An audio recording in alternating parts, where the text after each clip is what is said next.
Ladies and gentlemen, boys and girls, welcome back to the channel. It is 9:19 a.m. East Coast time. It's a little bit later for myself, right? It's Friday, August 16th. Hopefully you're having a great day. This is going to be a quick WNBA video. I know it's a huge slate. I understand. I'm going to have you guys rely heavily on the projections today because I just did an NFL video. I just did an NFL video. I just did a full game MLB video, and then I had to make 5-game WNBA projections, which, as you can imagine, takes double than the normal 2 or 3 game slates that we get. So with that said, we're going to go over the injuries. We're going to go over some good spots. And I'm not going to have early interest like I usually do. We'll look through the projections. All the projection stuff in terms of points and everything is going to be blocked out. But I've got about 10 minutes. And the reason that it's a little bit rushed is I've got 10 minutes to go get my car fixed in literally 20 minutes. So it's going to be a quick drive over. And I don't know how long that's going to last. So I want to make sure to get some sort of video out. So pretty much it was either going to be nothing or this. So if you're going to come down and complain saying, where's your early interests? I don't want none of that shit. So get out of here with that. But lots of injuries. Let's get into it. There is the NFL course. You can find that down below. You can check that out. I highly encourage you to check that out. How to make more money playing NFL DFS. Things that I've learned over the past year to 2 years. Everything's in there. There are my projections down below, which are going to be huge today on a huge slate where there's so many places to take advantage of just being different, winning money, and not knowing, and where the other people don't know where to go, which is 95% of the people who play WNBA are just aimlessly picking, in my opinion. The projections are a guide for me. They're a guide for the 100 Patreons that we have now, which is fantastic. So let's just go into it. Chrissy Tolliver will be out once again. Jordan Canada is also going to be out once again, so there's going to be a lot more minutes to go around in Washington. Walker Kimbrell saw a bump in minutes. Jordan Canada is going to be actually questionable, so we'll have to see. Right now I have Canada in and playing about 26 minutes. If she's out, I'll update the projections. Brittany Griner is still suspended, her 3-game suspension, and there's no forwards out there. Brandon Turner had to play 30 minutes. Camille Little had to play like 26 minutes in the last game, and I imagine they continue to do so. Essen Carson is still out there in Phoenix, and so is Alana Smith. Tarazi, I'm not even going to list anymore. She's still out. Lots of injuries going around there. Alana Smith, not a big deal, but also a forward who was playing 5 or 6 minutes. Even now, more forward depth has to go around to Little, to Turner. Asia Durr is going to be out once again. That's a bump for Bria Hartley, a bump for Tanisha Wright, a bump for just all the guards out there, Brittany Boyd, all the guards out there in New York for sure, but it is a tough matchup against Dallas. You have Amanda Zahubi, who's questionable to return. Look, I don't really have much interest in a lot of these New York players today at their price points, but Tina Charles will see a minutes bump. If Zahubi is out, she'll play closer to 35 than instead of fighting for 30 minutes with Zahubi on the court. She's going to be questionable with a concussion. Keep an eye on that. Kayla Thornton is out once again. This is going to be big for the Dallas players. Lots of players there within Dallas at the forward position who are going to see bumps. We'll talk about them. Courtney Vandersloot's questionable with an illness. Look, it's been a week since they played. I imagine she plays today. You saw Gabby Williams play 36 minutes in the last game, and that was pretty much because Vandersloot was out. She had to pick up those minutes. She picked up almost all of them. Don't expect Gabby Williams to play that big of minutes. If Courtney Vandersloot is in, Gabby Williams is probably going to play like 14, 15 minutes. Jontel Lavender is having surgery. She's going to be out for a while in Chicago. A couple players are going to see a huge bump here.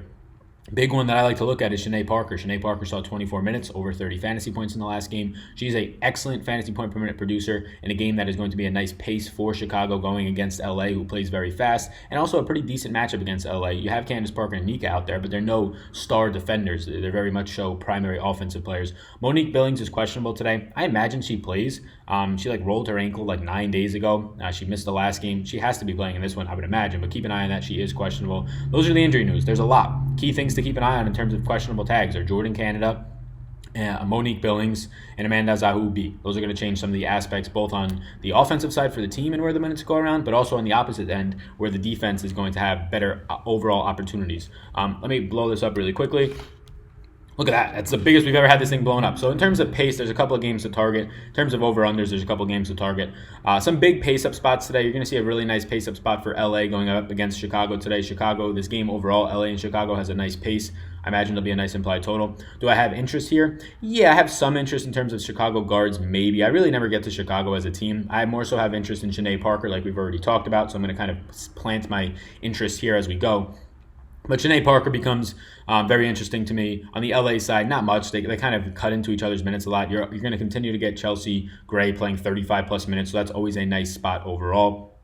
Other games in terms of what you're looking for pace. New York's going to be in a pace down spot. New York usually likes to play fast. Dallas plays extremely slow. So on the opposite end of that, Dallas is going to be in a pace up spot today. You still have no Kayla Thornton. So Amani McGee-Stafford, a couple people were poking jokes at me because I had her projected for 26 or 28 fantasy points in the last game, and that was if she played 24 minutes. She played 21 minutes. She got 24. I was completely happy with that. I have her projected for 24 in this one once again.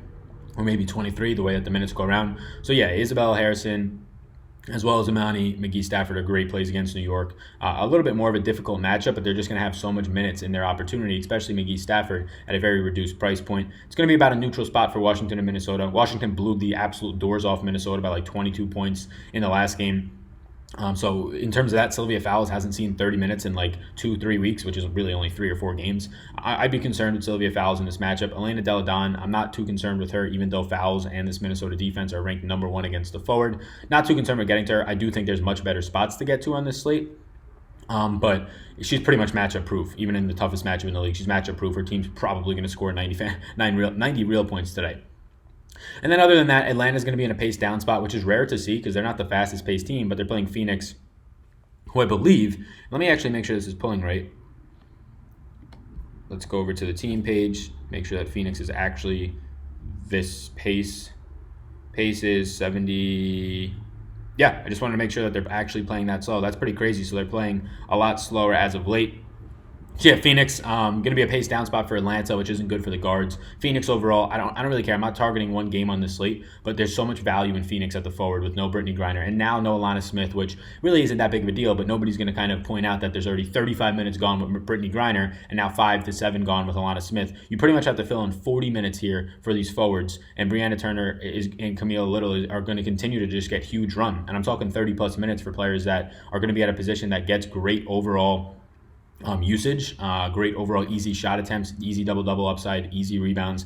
Brianna Turner and Camille Little, they're not great fantasy point per minute producers, but when you put them out there for double the amount of minutes they usually play and force them to produce, it's just they're going to back their way into points and they're going to back their way into being valuable plays. So don't have my early interest, but we have the projections. This is what you would get if you got the projections. If you have not yet have them, if you do have them, then you know. I have it all blacked out. I have it filtered by team, so there's no giving it away thinking that I'm filtering it by. I could filter it by salary as well, but it makes it easier to look at. So right now we have it filtered by team. I am blocking out the overall points. You can see I just got rid of all the points. You're not seeing any projections, anything here that is really that valuable for you. So yeah, I mean, just looking at this, in terms of which teams to target, I said I'm not really going to be targeting any with any kind of intent. I think Ariel Atkins becomes a nice play in terms of how many minutes she'll see. She came back, saw 29. I think she's going to have to continue to see big minutes as the point guard with no Christy Tolliver. That makes a lot of sense to me. In terms of Seattle, just quickly glancing over Seattle, it's Natasha Howard. She's a dominant player. She's going up against Jonquel Jones, which isn't fantastic, but nothing really stands out there. If Jewel Lloyd finally sees her normal 25-plus minutes a game that she was seeing at the beginning of the season, well, then yeah, I'll like Jewel Lloyd a lot more, but as of right now, there's not much in that department for Lloyd that seems promising with only 20 minutes a game as she's getting. There's going to be a lot of run for these guards, and they're all priced up at this point. You have Alana Mitchell touching 10 grand. I'm not interested. DeWanna Bonner touching 11.4. I'm not interested. I'd rather the big forwards who are much cheaper. But I do like Ivana Turner. She's only going to be Brianna Turner, like we said, she's going to be probably my favorite or one of my favorite values in the slate, along with Camille Little. Camille Little and Brianna Turner, I can't tell you how much I like them. If you had to pick one, I mean, Camille Little is going to be fantastic at 4,700. She'll play a lot of minutes. She's a much worse fantasy point per minute producer, but she's going to have to be forced to produce more, honestly. I prefer Brianna Turner, but again, you're saving 1,600 if you go down to Camille Little on that team. Just keep moving along through different teams. On New York, there's not much that stands out. Again, Tina Charles becomes a nice play because she's dirt cheap now. She's below 10K. She's going to be in a matchup that is favorable against Dallas for the forwards, not so much the guards, though. It's the hardest matchup in the league for the guards. So even though Asia Durr is still out, I don't really have interest in the guards here. The only guard that I would have some interest maybe in getting to would be Bria Hartley if she sees closer to 30 instead of 25 like she saw last game. Otherwise, no real interest. Rebecca Allen played like 29 minutes or 32 minutes in the last game. That was just crazy. I don't know what happened there. I believe maybe some blowout run because she was playing 20 minutes a game before that, then pops out of nowhere with 32. I have her at like 24. She still becomes a nice value play as a 1.07 fantasy point per minute producer on the year. Minnesota, we already talked about. There's going to be really nothing here that I'm looking at overall. In terms of value, Odyssey Sims has a really decent, okay, bottom at third of the league matchup. But I don't really want to target Fowles, who's probably going to be limited because this game is probably going to blow out against Washington. Either way, a tough matchup for herself and Collier. It's really just Odyssey Sims that I look at with any sort of interest. Maybe Talbot, but that's nothing really in Minnesota that stands out to me. LA, there's a lot of nice plays here. LA Nika stands out as a really good value. Chelsea Gray continuing to play 35 plus minutes stands out as a good value. Nika overall at $11,100. The matchup here for her is bottom half of the league is how good Chicago is against the forwards, and then you take into account that there's no Lavender. So I do think Nika is good, but I do worry that Candace Parker, as she continues to get healthier and healthier, or injure herself more with these ankle injuries, but as she gets healthier and healthier, is going to continue to take more of the offensive weight off Nika's shoulders. What time is it? I've got 1 minute. Let's finish this up. The Dallas Guards are in a fantastic spot today. Ariko Ogunbowale and Alicia Gray continue to play 35 plus minutes a game because there's just so much time to go around. We already talked about Dallas going no Kayla Thornton today. Everybody on Dallas is attractive for me today. Ariko Ogunbowale, Alicia Gray, they're going to see 35 or 34 plus minutes each. I have at the best matchup in the league, New York dead last against the guard. In terms of forwards, Amani McGee-Stafford is too dirt cheap at $6,100. One of the best values grading out for me on the slate. And then I think Glory Johnson and Isabel Harrison are fine plays, but I'd rather get to Amani McGee-Stafford for $1,600 and $1,700 less. And I honestly have to go. So there's 3 teams left. If you want the projections, you can get them. For Connecticut, nothing really stands out outside of a Jonquil Jones, but that's kind of obvious. If we're looking at Chicago, nothing really stands out now that everybody's back outside of Janae Parker. Janae Parker is one of the best values on the slate. So not the normal early interest, but again, I didn't have time to structure it because I just got my alert in the top right corner. Car checked, recall, go now. It's 9:30. It's a 15-minute drive. I got to be there by 10 at the latest. So thank you. I need to get this video uploaded. Hopefully this video helps. I know it's a different kind of structure depending on if this is your first time seeing me. I do apologize. Hit the subscribe button if you got value. It's a little bit more structured towards the end. But again, it was either no video or I do it this way. So I figured this way was better than nothing. Hopefully you get value from it. It's a 5-game slate. We get these once a month or once every 2 months in the WNBA. Lots to take advantage of. I'm going to be loading up my cash games today more so than I usually do because these projections are going to help you, no doubt about it. So if you don't have them, consider them. If not, you're probably going to lose to the people who have them. But anyways, my name's Sal. You already know that. Follow me on Twitter at SalVetriDFS. The projections are linked down below on Patreon. If you're interested in making more money in NFL DFS, and I'm not trying to be a tout or a salesman with that stuff, but I did put a lot of time into my NFL course that I believe will help you if you're somebody who has never made a dime in it or does not know anything about NFL DFS. So thank you. Hit the subscribe button. My name's Sal. Again, you already know that. Stop saying it's Sal. Peace out, gang.